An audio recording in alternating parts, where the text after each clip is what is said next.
Hello, welcome to midnight fair channel को subscribe ज़रूर करिए। आज हम जिस मूवी पे बात करने वाले हैं उस मूवी का नाम है सिस्टर डेथ। तो एंड तक ज़रूर देखिए।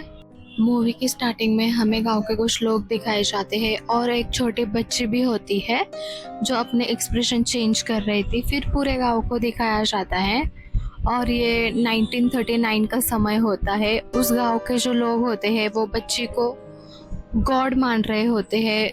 वो बच्ची अपने हाथ में क्रॉस लेके पूरे गांव को गाइड कर रही थी, आसमान में इस क्रॉस को दिखा रही थी और पूरे गांव वाले भी क्रॉस जो होता है वो उससे टच कर रहे थे, उससे ब्लेसिंग लेने के लिए। अब हम एक कॉन्वेंट का सीन देखते हैं जहाँ एक न्यू सिस्टर ज्वाइनिंग के लिए आई थी। उसे अपने सामने गोलियों के निशान दिखते हैं तो उसे रिसीव करती है सिस्टर होलिया। उसे बताने लगती है ये वर्ल्ड वॉर 2 के दरमियान का है। और जब वो जा रहे थे तो वहाँ पे छोटी बच्चियाँ काम कर रही थी तो सिस्टर होलिया उसे बताती है ये गरीब घर की लड़कियाँ हैं, यहीं पे पढ़ाई करती है, यहीं पे काम करती है। तो अब जो न्यू ज्वाइनिंग सिस्टर होती है वो मदर सुपीरियर के रूम के बाहर इंतज़ार कर रही थी। तभी उसके सामने एक मार्बल आता है, वो उसे उठा के देखने लगती है और जब वो पीछे देखती है उसके पीछे कोई भी नहीं होता। तभी उसके पीछे सिस्टर होलिया आती है और वो उसे मदर सुपीरियर के रूम में लेके जाती है। मदर सुपीरियर उस न्यू ज्वाइनिंग सिस्टर से आने से बहुत खुश थी और उस जो न्यू ज्वाइनिंग सिस्टर थी उसका नाम नार्सिसा होता है। नार्सिसा यहाँ सिस्टर आइनस की रिप्लेसमेंट में आई थी। सिस्टर आइनस की तबीयत खराब होने के वजह से वो इस कॉन्वेंट से चली गई थी। तो सिस्टर होलिया उसे बताने लगती है तुम्हें यहाँ पे polish literature and natural science की जो पढ़ाई होती है वो बच्चियों को सिखाना है। अब हम सारी नन्स को देखते हैं जो प्रे करके खाना खाने लगती है, लेकिन सिस्टर नार्सिसा नहीं खाती है। फिर वो अपने रूम के अंदर चली आती है और उसके रूम के अंदर हम मदर मैरी का भी फोटो देखते हैं। जब वो अपना बैग ओपन करती है तो उसके बैग में हमें एक रस्सी और कुछ दूसरा सामान देखने को मिलता है। तो वो अपना बैग रखने जाती है लेकिन उसका बैग वहाँ पे फिट नहीं होता है क्योंकि वहाँ पे एक दूसरा बॉक्स होता है। सो सिस्टर नार्सिसा वो बॉक्स नीचे निकालती है और उसके अंदर उसे एक कैंची और एक फोटो दिखती है। वो फोटो देखते ही वहाँ की जो चेयर होती है वो गिर जाती है। सिस्टर नार्सिसा ये देख के डर जाती है। तभी सिस्टर नार्सिसा का डोर कोई ज़ोर ज़ोर से बजाने लगता है। जब वो बाहर आके देखती है तो उसे बाहर कोई भी नहीं दिखता, लेकिन दीवार पे हम एक ड्राइंग देखते हैं। तो सिस्टर नार्सिसा वो पास जाके देखने लगती है। अब हम सुबह मॉर्निंग का सीन देखते हैं जहाँ सभी नन प्रेयर करने के लिए मदर मैरी के सामने बैठी हुई थी और जो सिस्टर नार्सिसा होती है उसे एक नन आती हुई दिखती है। तो वो अपना कन्फेशन देने जाती है। तो वो फादर से बताने लगती है मैं इसके लायक नहीं हूँ, मैं इतनी काबिल नहीं हूँ। तो जो फादर होते हैं वो उसे मोटिवेट करते हैं और सिस्टर नार्सिसा वहाँ से चली जाती है और वो लेक्चर देने के लिए बच्चियों के क्लास में आती है। अभी सिस्टर नार्सिसा अपना इंट्रोडक्शन देने लगती है पूरे क्लास को। वो अपना नाम बोर्ड पे लिख रही थी। तभी जो स्टूडेंट में बैठी हुई एक लड़की होती है जिसका नाम रोज होता है, वो सिस्टर नार्सिसा को बोलती है क्या मैं वॉशरूम जा सकती हूँ। तो सिस्टर नार्सिसा उसे भेज देती है। तभी एक दूसरी लड़की भी हाथ खड़ा करती है और वो बोलती है क्या मैं उसके साथ जाऊँ, क्योंकि ये दोनों सगी बहनें होती है। तो सिस्टर नार्सिसा उसे भी भेज देती है। अब हम एक एल्बम देखते हैं जिसमें कई सारी तस्वीरें लगी थी। मदर सुपीरियर ये सब तस्वीरें सिस्टर नार्सिसा को दिखा रही थी और उसे बताती है मैं सिर्फ 22-23 साल की थी जब मैंने जीसस से शादी की थी, उनकी दुल्हन बनी थी। तो नार्सिसा वो एल्बम देखने लगती है और वहाँ पे एक फ़ोटो मिसिंग होती है। तभी सिस्टर नार्सिसा को याद आता है इसी जगह की फ़ोटो मैंने अपने रूम के अंदर उस बक्से में देखी थी। तो फिर से वो जाके फ़ोटो देखने लगती है। तभी फिर से वो चेयर गिर जाती है। सिस्टर नार्सिसा उस चेयर को खड़ा करती है तो उसे अपने रूम के बाहर से किसी औरत के रोने की आवाज़ आ रही थी। तो सिस्टर नार्सिसा पास जाके सुनने लगती है और जब डोर ओपन करती है तो बाहर कोई भी नहीं होता। तभी उसके सामने वही मार्बल आता है और वो मार्बल आगे आगे चल रहा था सिस्टर को कहीं गाइड कर रहा था। तो सिस्टर नार्सिसा भी उसके पीछे जाने लगती है। उसका पीछा करते करते वो बेसमेंट में पहुंच जाती है। बेसमेंट में हम कई सारी मूर्तियां देखते हैं जो जीसस की थी, मदर मैरी की थी, उन दोनों के साथ में थी। तभी जो सिस्टर नार्सिसा होती है उसे ज़मीन पे कुछ पड़ा हुआ मिलता है जो एक कपड़े में लिपटा हुआ था। तो सिस्टर नार्सिसा वो कपड़ा ओपन करती है और उसके अंदर उसे एक हाथ दिखाई देता है। तो वो हाथ लेके वो ऊपर आती है जहाँ मदर सुपीरियर और सिस्टर होलिया होती है और उन्हें बताने लगती है ये हाथ मुझे बेसमेंट से मिला। तभी मदर सुपीरियर सिस्टर नार्सिसा को बताने लगती है ये हाथ सेंट मार्था का है। तो वो तीनों भी मिलके उस हाथ की पूजा करने लगते हैं, प्रेयर करने लगते हैं। हम सिस्टर नार्सिसा को उसके रूम की तरफ जाते हुए देखते हैं। तभी उसे किचन में एक दूसरी नन दिखाई देती है जो खाना बना रही थी। तो सिस्टर उसे पूछने लगती है इतनी रात हो गई है, आप यहाँ क्या कर रहे हैं? तो उसे बताने लगती है बच्चों ने आज सब बिगाड़ दिया और उसे एक पीस खाने को देती है। जब सिस्टर नार्सिसा वो पीस खाती है तो उसे बताने लगती है ये शराब के जैसे टेस्ट कर रहा है। फिर वो नन बोलती है हाँ मैं इसे ठीक कर रही हूँ। और जैसे ही सिस्टर नार्सिसा वो पीस खा लेती है तो जो नर्स होती है उसकी तरफ देख के क्रीपी वे में हंसने लगती है। तो सिस्टर नार्सिसा को कुछ गलत लगता है, वो अपना खाया हुआ बाहर निकालने लगती है। तो अभी वो आंखें बन गई थी, वो नॉर्मल खाना नहीं था। और जो उसके सामने नर्स थी वो पीछे जाती है और आगे आती है, उसकी आंखें पूरी काली हो गई थी। और सिस्टर नार्सिसा ये देख के चिल्लाती है। तभी वो नींद से जाग जाती है। ये सब वो अपने सपने में देख रही थी। सिस्टर नार्सिसा के रूम में अब हम दो छोटी बच्चियों को देखते हैं जो वहाँ पे पानी चेंज के लिए आई थी और वहाँ से जाने लगती है। तभी उनमें से एक बच्ची को वही ड्राइंग दिखाई देती है तो वो डरने लगती है। उसके साथ वाली दोस्त उसे लेके जाती है। सिस्टर नार्सिसा अपना लेक्चर देने के लिए क्लास में गई थी तो उसे क्लास में बच्चियाँ नहीं दिखती और वो नीचे आती है। तो वो रोज़ से पूछने लगती है आज सब लेक्चर के लिए क्यों नहीं आए? तो रोज़ उसे बताने लगती है आज वेंसडे है, आज सभी कपड़े धुले जाएंगे। जो बाहर के होटल वगैरह होते हैं या प्राइवेट वाले होते हैं वो भी कॉन्वेंट में अपने कपड़े देके जाते हैं धोने के लिए। अब हम सभी नन्स को देखते हैं जो प्रेयर रूम में आई थी प्रेयर करने के लिए। इनमें नार्सिसा भी होती है। जो प्रेयर करने वाली जप की माला होती है वो अचानक से छोटे छोटे ब्लड के बबल्स में कन्वर्ट हो जाती है और वो फूटने लगती है। ये देख के नार्सिसा डरने लगती है। तभी उसे अपने सामने एक लड़की देखती है जो लेटी हुई थी और वो हवा में उड़ने लगती है। जब वो नार्सिसा की तरफ देखती है तो वो खुद नार्सिसा ही होती है और वो खून की उल्टी कर देती है। तभी सिस्टर होलिया उसे हिलाती है और उसे बोलती है आज रात बच्चियों पे तुम ध्यान देना, मुझे मदर सुपीरियर के साथ कुछ काम है। सिस्टर नार्सिसा रात होते ही बच्चियों के रूम में चली जाती है। उसे वहाँ पे बच्चियाँ नहीं मिलती तो वो दूसरे रूम में जाती है जहाँ बच्चियाँ गाने लगा के डांस कर रही थी। तो सिस्टर नार्सिसा उन्हें बोलने लगती है बहुत देर हो गई है, सोने का टाइम हो गया है वरना मदर सुपीरियर तुम्हें डांटेगी। तो बच्चियाँ बोलने लगती है हम नन्स नहीं है, हम नॉर्मल बच्चियाँ ही है। और वो सिस्टर नार्सिसा को भी डांस करने के लिए बोलने लगती है। तो सिस्टर नार्सिसा भी उनके साथ डांस करने लगती है। ये सब होने के बाद बच्चियाँ प्रे करती है और अपने रूम में सो जाती है। तभी उनमें से एक लड़की होती है जो रोज़ा को उठा रही थी। उसे वॉशरूम जाना था लेकिन रोज़ा नहीं उठती और तभी उन्हें कुछ आवाज़ें भी आने लगती है। फिर भी रोज़ा उठ के उसके साथ बाथरूम में चली जाती है।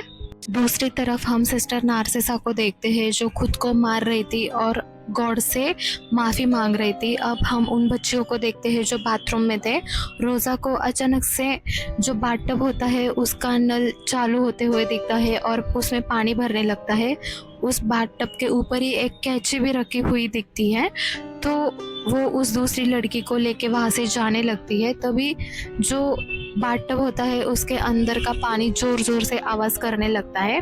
रोज़ा वो देखने के लिए चली जाती है और जब रोज़ा उस पानी के अंदर देखती है तो उसे वहाँ पे बाल दिखाई देते हैं जो देख के वो बहुत चिल्लाने लगती है। ये आवाज़ सुन के सिस्टर नार्सिसा भी वहाँ पे जाने लगती है।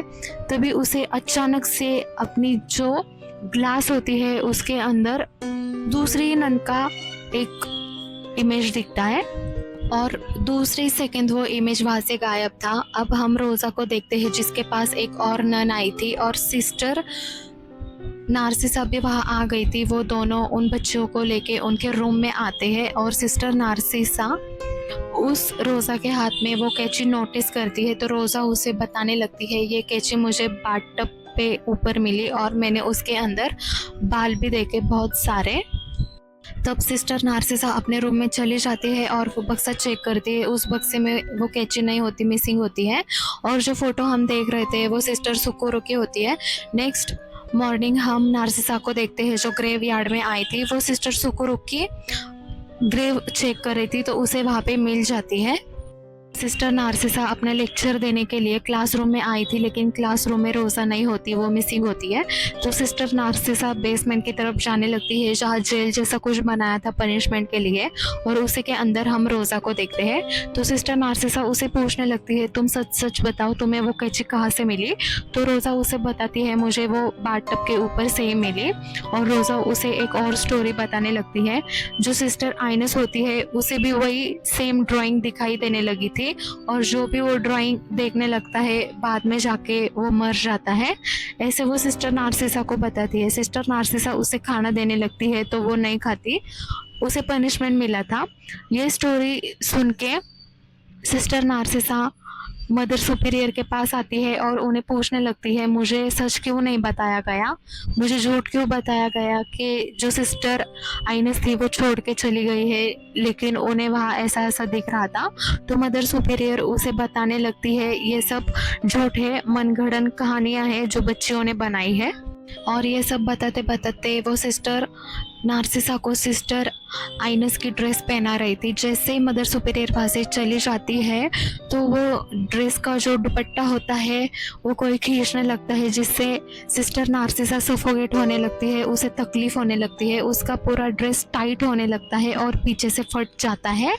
शायद कोई उसे ये ड्रेस पहनने नहीं देना चाहता था। ये सब देख के फिर से सिस्टर नार्सिसा नींद से उठ जाती है और अपने दीवार के सामने उसके कमरे में उसे वो ड्राइंग फिर से दिखाई देती है। और ऐसा रोज़ा ने उसे बताया है उस ड्राइंग का एक पैर नहीं होता है, और जो इंसान उस ड्राइंग का वो पैर कंप्लीट करता है उसके बाद वो मर जाता है। अब हम क्लासरूम का सीन देखते हैं जहाँ रोज़ा निराश होकर बैठी थी और सिस्टर नार्सिसा भी उसे ही देख रही थी। क्लासरूम में ग्रहण के ऊपर लेक्चर चल रहा होता है और एक बच्ची बुक में से पढ़ के सबको ग्रहण के बारे में बता रही थी। तो सिस्टर नार्सिसा भी उन्हें सब कंसेप्ट क्लियर कर रही थी। तब जो रोज़ा होती है वो बोर्ड की तरफ देखती है और वहाँ से भाग जाती है। जो बच्ची ये पढ़ के दिखा रही थी वो भी बोर्ड की तरफ हाथ करती है और उस बोर्ड पे सभी जगह रोज़ा रोज़ा लिखा था। सिस्टर नार्सिसा भी ये देखती है और वो भी शॉक हो जाती है, वो भी रोज़ा के पीछे पीछे जाने लगती है। तभी रोज़ा को हम उसके बेड के ऊपर देखते हैं, वो रो रही थी और सिस्टर नार्सिसा उसे संभालने लगती है, उसे बताने लगती है मुझे तुम जो बता रही हो उन सब पे विश्वास है, क्योंकि मैं भी उन सब चीज़ों को देख पा रही हूँ, महसूस कर पा रही हूँ, मैं तुम्हें कुछ नहीं होने दूंगी। और वो दोनों मिलकर सिस्टर नार्सिसा के रूम में आते हैं और वो जो ड्राइंग होता है उसका एक पैर बनाना होता है जिसके बाद वो मर जाएंगे। तो दोनों साथ में मिलके उस ड्राइंग का एक पैर बना देते हैं। सिस्टर नार्सिसा को जानना था कि क्या होगा इस ड्राइंग का पैर बनाने के बाद। तभी रोज़ा को उस कोने में कुछ दिखाई देने लगता है, लेकिन जब सिस्टर देखती है उसे वहाँ पे कुछ नहीं दिखता। तो रोज़ा सिस्टर को बताने लगती है वो छोटी बच्ची नहीं है, वो दूसरी कुछ चीज़ है और वो मुझे देख रही है, वो आपको भी देख रही है, आप हिलना मत, आपके बिल्कुल पीछे ही खड़ी है, ऐसा वो बोल रही थी। लेकिन फिर से जैसे नार्सिसा देखती है उसे अपने पीछे कोई भी नहीं दिखता है, तो रोज़ा डर के वहाँ से भागने लगती है। फिर रोज़ा के पीछे पीछे हम सिस्टर नार्सिसा को भी भागते हुए देखते हैं, वो उसे हर जगह ढूंढ रही होती है। नीचे आके जहाँ लड़कियाँ कपड़े धोती है वही भी ढूंढती है, तो उसे वहाँ पे रोज़ा की सिस्टर दिखती है, तो उसे बोलती है रोज़ा मिसिंग है, तो वो भी अपनी सिस्टर को ढूंढने के लिए जाती है। तभी पीछे से सिस्टर हुलिया आती है और वो सिस्टर नार्सिसा को बोलने लगती है मैंने तुम्हें पहले ही बताया इन जैसी जो स्टोरी होती है उससे दूर रहो, ये कुछ भी सच नहीं है, और उसे बहुत बुरा भला बोलने लगती है। तो सिस्टर नार्सिसा वो इग्नोर करके नीचे प्रेयर रूम में जाती है, उसे वहाँ पे रोज़ा की सिस्टर भी मिलती है। दोनों को प्रेयर रूम से रोज़ा की आवाज़ें आ रही थी, तो सिस्टर नार्सिसा देखती है लेकिन उसके पीछे कोई नहीं होता। फिर वो कन्फेशन रूम में जाती है तो उसे कोई उस कन्फेशन रूम में लॉक कर देता है। जब वो बाहर आने का ट्राई करती है तो नहीं निकल पा रही थी, और जो वो कन्फेशन रूम में होती है तभी उसके साथ फादर बातें करने लगते हैं। उसे बोलते हैं क्या तुम्हें अभी भी ये सब सपना लग रहा है? तो नार्सिसा बोलती है नहीं, ये सपना नहीं है, हकीकत है और मुझे रोज़ा को ढूंढना है। तो फादर उसे बोलते हैं तुमने उसका इस्तेमाल किया, तुमको सब जानना था इसलिए। फिर नार्सिसा उन्हें बोलती है मुझे इस अंधेरे से निकलने का रास्ता बताओ। तो फादर अपनी आवाज़ चेंज करते हैं, डिमोनिक आवाज़ में उसे बोलने लगते हैं सभी चीज़ें आंखों से नहीं दिखाई जाती। तो उसके सामने अचानक से बहुत बड़ी बड़ी आंखें आने लगती है और उस कन्फेशन रूम में कई सारे हाथ भी आते हैं। वो हाथ उसे परेशान करने लगते हैं, उसे खींचने लगते हैं और उसे कन्फेशन रूम के बाहर फेंक देते हैं। जैसे ही सिस्टर नार्सिसा बाहर आती है उसे अपने सामने रोज़ा की डेड बॉडी दिखती है जिसे किसी ने फांसी दे दी थी। ये देख के सिस्टर नार्सिसा को बहुत बड़ा झटका लगता है।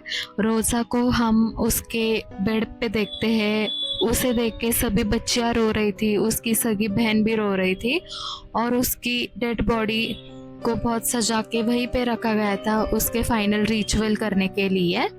तभी जो सिस्टर नार्सिसा होती है उसके पीछे सिस्टर हुलिया आती है और उसे कोसने लगती है रोज़ा ने तुम पे भरोसा किया था और अब वो मर गई, मैंने तुम्हें पहले ही बताया था, तुम यहाँ से चले जाओ, ये जगह तुम्हारे लिए नहीं है। तो ये सुन के सिस्टर नार्सिसा दुखी हो जाती है, अपने रूम में आती है। जब वो अपने रूम में आती है फिर से उसको वही चेयर गिरी हुई मिलती है, तो वो उस चेयर को उठाती है और बहुत रोने लगती है वहीं पे बैठ के। हम सिस्टर नार्सिसा को देखते हैं जो ये कॉन्वेंट छोड़ के जा रही थी। दूसरी तरफ रोज़ की बॉडी पे हम अलग ही पैटर्न देखते हैं धूप की वजह से। ये सब वो बच्ची अभी नोटिस कर लेती है और जब हम सिस्टर नार्सिसा को देखते हैं वो बाहर थी, उसके सामने चंद्र ग्रहण लगना चालू हो जाता है। तो वो अपना बैग नीचे फेंक देती है और नीचे बैठ जाती है, अपना हाथ भी ऊपर कर लेती है।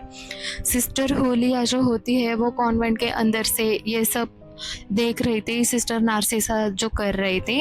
अब हम पूरा चंद्र ग्रहण होते हुए देखते हैं और सिस्टर नार्सिसा जो होती है वो बीच में ही हंसने लगती है और उसकी आंखें भी पूरी सफ़ेद हो गई थी।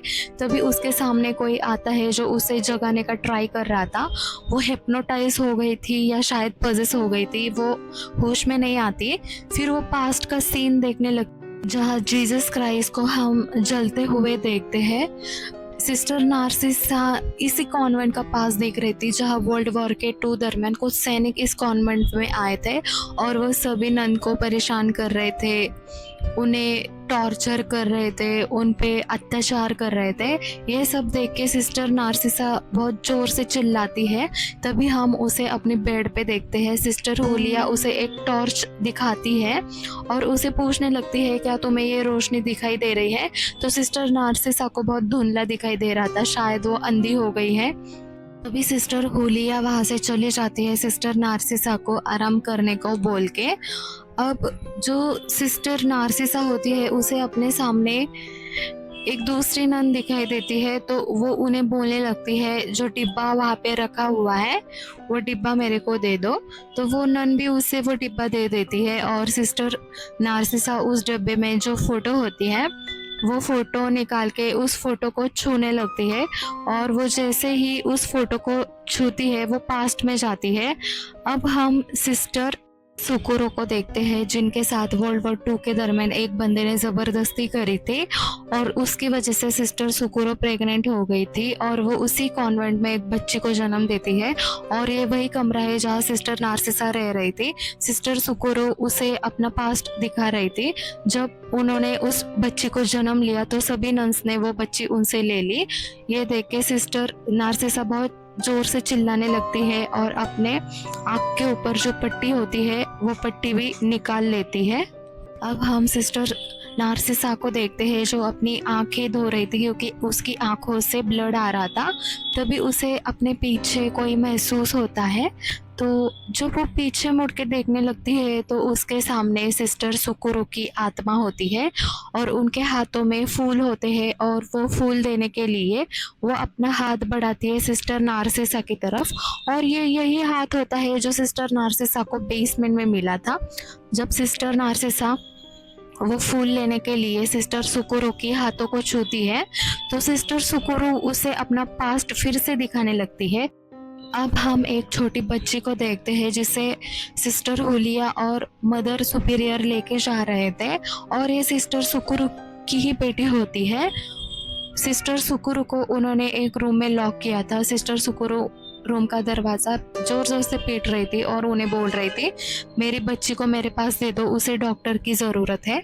लेकिन मदर सुपीरियर और सिस्टर हुलिया उसकी एक बात भी नहीं सुनती और उसे बाथरूम में लेके जाती है। एक बाथटब में उसे लेटा देती है और बाथटब का नल चालू करती है। उसे पानी में बैठने के लिए बोल रही थी। तभी हम प्रेजेंट का सीन देखते हैं जहाँ पूरे कॉन्वेंट में एक लेडी के रोने की और चिल्लाने की आवाज़ें आने लगती है जो सिस्टर सुकुरु को ही होती है। तभी ये आवाज़ें मदर सुपीरियर और सिस्टर हुलिया को भी सुनाई देती है और वो बच्चियों के कमरे में आ जाती है। तभी हम पास्ट का सीन देखते हैं जहाँ सिस्टर हुलिया और मदर सुपीरियर उस बच्चे को फोर्सफुली पानी में डाल रहे थे, उसे लेटा रहे थे। तभी उसका सिर बाथटब में लग जाता है। सिर में चोट आने की वजह से वो वहीं मर जाती है। पूरा बाथटब उसके खून से लाल हो जाता है। उसकी आवाज़ आना बंद होता है तो उसकी माँ को भी समझ में आता है वो मर गई। तो वो अपने रूम में एक रस्सी लेके आती है और उसी चेयर पे खड़ी हो जाती है और अपने रूम में खुद को फांसी लगा लेती है। तभी जब सिस्टर हुलिया उसे चेक करने आती है तो वो सिस्टर सुकुरु को फांसी पे लटकते हुए देखती है और खुद भी बहुत रोने लगती है वो सीन देख के। हम सिस्टर नार्सिसा को देखते हैं जो रो रही थी। वो फिर से पास्ट में जाती है जिधर सिस्टर सुकुरु रो रही थी और वो उसी टाइमलाइन में पहुंच जाती है और उसके सामने वही डोर होता है तो वो उस डोर के आगे जाके खड़ी होती है और अंदर आवाज़ देने लगती है। सिस्टर नार्सिसा और सिस्टर सुकुरु एक ही दरवाजे के पीछे और आगे होते हैं तो सिस्टर नार्सिसा उस दरवाजे की चाबी घुमाकर वो दरवाज़ा खोल देती है। फिर जो सिस्टर सुकुरु होती है वो फ्री हो जाती है। अब हम पास्ट में ही देखते हैं जब सिस्टर सुकुरु ने फांसी ले ली थी तब उनकी बॉडी में हलचल होती है और वो क्रीपी वे में हंसने लगती है। ये देखकर सिस्टर हुलिया भी प्रे करने लगती है और प्रेजेंट की सिस्टर हुलिया भी हवा भागने लगती है। तभी उसके सामने सिस्टर नार्सिसा आती है और वो उसे बोलती है, मैंने दरवाज़ा खोल दिया है, मैंने सिस्टर सुकुरु को आज़ाद कर दिया है। अब हम प्रेजेंट एंड पास्ट वाली सिस्टर हुलिया को देखते हैं जिन्हें दोनों टाइम लाइन में सिस्टर सुकुरु एक साथ हॉन्ट करने लगती है। प्रेजेंट वाली सिस्टर हुलिया को सिस्टर नार्सिसा के पीछे सिस्टर सुकुरु की आत्मा दिखाई देती है और जो मदर सुपीरियर होती है उन्हें भी प्रेयर रूम में सिस्टर सुकुरु हॉन्ट करने लगती है और उन्हें भी अपने पास्ट में सिस्टर सुकुरु हॉन्ट करने लगती है। उन्हें अपने सामने पूरा बाथटब लाल दिखाई देने लगता है तो वो भी भागने लगती है। तभी हम सिस्टर हुलिया को देखते हैं जो पास्ट में उस बेसमेंट में गई थी जहाँ कई सारी मूर्तियाँ होती है और प्रेजेंट में एक क्लासरूम में आई थी तो पास्ट में होती है उन्हें उन मूर्तियों में से एक मूर्ति हॉन्ट करने लगती है। तभी हम सिस्टर नार्सिसा के पीछे सिस्टर हुलिया को देखते हैं और पास्ट वाली मदर सुपीरियर को भी बाथटब से 2 हाथ आते हैं और उन्हें बाथटब में खींचने लगते हैं और प्रेजेंट वाली मदर सुपीरियर की खून की उल्टी होने लगती है। तभी जो प्रेजेंट वाली सिस्टर हुलिया होती है उनके भी कोई गाल पे कट दे देता है और उनके सामने सिस्टर सुकुरु आ जाती है। फिर हम मदर सुपीरियर को देखते हैं जिन्हें बाथटब में कोई डुबा रहा होता है। फिर हम पास्ट वाली सिस्टर हुलिया को देखते हैं जिनके ऊपर एक स्टैचू गिरती है और अब हम प्रेजेंट वाली सिस्टर हुलिया को देखते हैं। सिस्टर सुकुरु उनका जबड़ा ही निकाल देती है और उन्हें वहीं पे मार डालती है। और अब हम मदर सुपीरियर को देखते हैं जिनकी खून की उल्टी होने की वजह से प्रेजेंट में मौत हो जाती है और ये सब सिस्टर नार्सिसा भी देख रही थी। वो अपने सामने सिस्टर सुकुरु को देखती है जो बाथटब से अपनी बच्ची को उठा के वहाँ से चली जाती है, यानी दोनों की आत्मा को अब शांति मिल गई। ये देख के सिस्टर नार्सिसा भी हंसने लगती है, खुश हो जाती है। अब हम देखते हैं जो स्टार्टिंग वाली छोटी बच्ची होती है वो सिस्टर नार्सिसा ही होती है, उसे सब गॉड बोल रहे थे। अब हम एक पोस्ट क्रेडिट सीन देखते हैं जहाँ सिस्टर नार्सिसा बूढ़ी हो गई है। उसे एक लड़की बुलाने आई थी और उनका कहीं पे एक लेक्चर होता है। जब वो क्लासरूम में जाती है तो क्लास की 2 बच्चियाँ उन्हें देख के कुछ टॉन्ट करती है तो सिस्टर नार्सिसा भी उनकी तरफ देखती है, लेकिन वो तो अंधी हो गई है, वो देख नहीं पाती है। फिर भी वो दोनों की तरफ देख के हंस देती है। मूवी यहीं पे ख़त्म हो जाती है। अगर मूवी अच्छी लगे तो लाइक कर देना, शेयर कर देना। मिलते हैं नेक्स्ट वीडियो में।